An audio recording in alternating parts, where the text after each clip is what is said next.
everybody. Hello, YouTube bros, and hello, Natalie. Hi. This is fun, right? We are together. Today is the day that we've finally been able to do the Vlogbrothers Drinking Game. Finally. So, we're gonna do that. And here is Future Us with the game. Hello, everyone.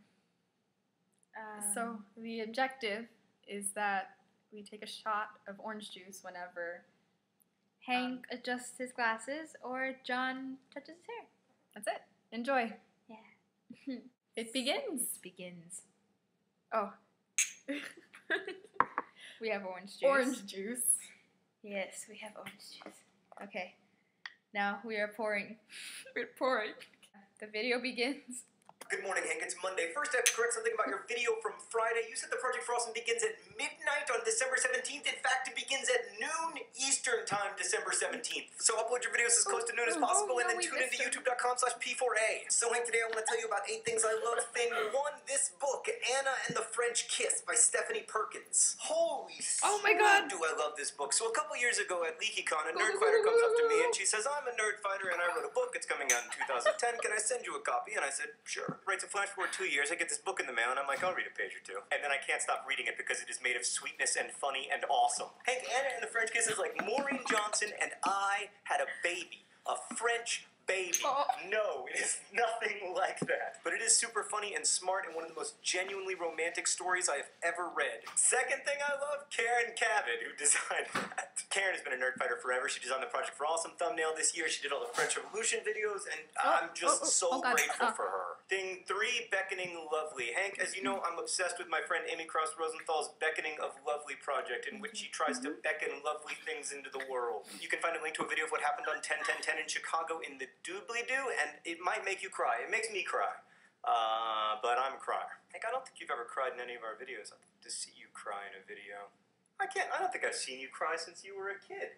Probably the last time I saw you cry was when I was punching you. Thing 4, this shirt, which is currently stuck on my glasses, and which was given to me by Narimon. Thanks, Alex. Thing 5, Charlie. So, like, I met Charlie McDonald when he was, to use the language of his native country, but a young lad. But even back then, I remember thinking, this kid, aside from being outrageously handsome, is kind of a genius. Ever since, Charlie has been proving me right, but never more than on his new album, This Is Me, which is, honestly, I have not been able to stop listening to it on iTunes. It's the only thing in my iTunes. I have Bread on repeat, and I've listened to it. Oh, I love bread. Oh, me too.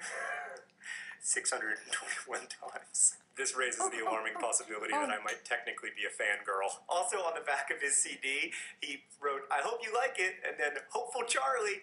I liked it, Charlie. Thing 6, White Dog, White Snow. Thing 7, Hank, I have perhaps saved the best for nearly last. So a couple weeks ago, my friend Joe Felice asked me to participate in The Station Is Watching You, a show that works to give new YouTubers a bigger audience. Joe chose for me a user named Vihart, and French the llama, is she amazing. The crazy part of the story is that Vihart has been a nerd fighter since 2007 and in fact designed the original Nerd Fighter pirate logo. Nerd fighters, click here, watch a Vihart video, and your whole life will be changed. You may think you hate math, but you don't hate math. You hate the way you've been taught math. Hank, she can also play Jingle Bells with candy buttons, which is a major development in the history of candy buttons. And lastly, Hank, thing 8. The Napoleon. So, Hank, this is Napoleon, and lately, my son Henry has taken to pointing in the direction he would like to be taken. Hank, I love the Napoleon because Henry clearly believes that I am a horse. He's like, and now we shall head that way, horse,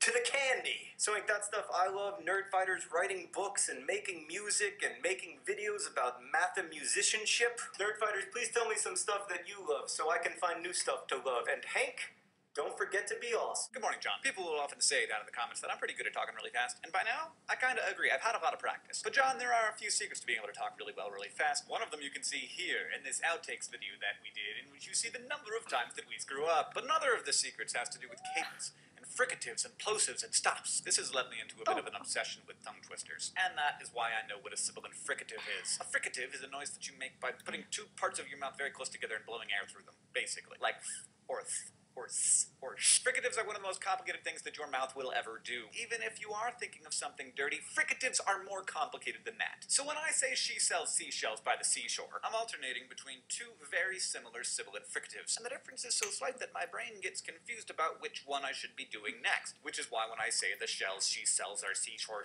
shells, the shells she sells are seashore the shells she sells are seashore shells, which I've had much less practice at. I screw up so much. Interestingly, the things that your tongue have to do play a part in tongue twisters, but it's probably more of a mind twister than a tongue twister. People reading tongue twisters silently actually take longer to read tongue twisters than non-tongue twisting sentences. I know, it's weird! Other fricatives are also hard, but it's even harder when you're mixing fricatives, like fisherman. Like the fisherman named Fisher who was fishing for fish in a fisher until a fish with a grin pulled Fisher the fisherman in. Now they're fishing for Fisher and the fisher. That tongue twister relies on more than fricatives. It also relies on homophones, words that are different but sound exactly the same. And then we have a thing that I cannot find a name for, and so I've been calling pseudophones. Pseudophones are words that are similar but not quite the same, and if you say them wrong, everything explodes. For example, my absolute favorite tongue twister.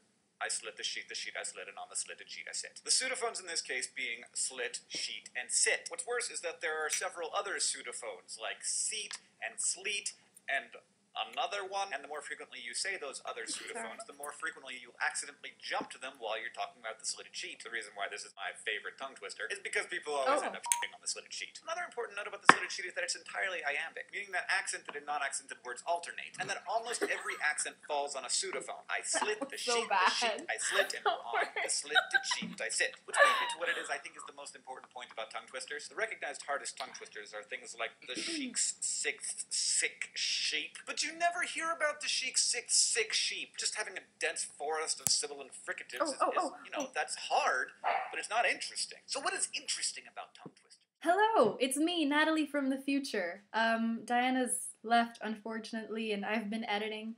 And I wanted to say I'm sorry for ending Hank's video quite abruptly. There were some buffering issues throughout the end of that video, but fortunately there weren't any glasses adjustments anyway, so I had to cut it out. Just wanted to tell you why. I didn't want to end it there anyways, so it would have just stopped and that would have been weird. So here's me as an ending. I wanted to say, Diana, it was a lot of fun and I'm really glad we got to do that. Since tomorrow is Thanksgiving, I just wanted to say happy Thanksgiving and I love you and goodbye.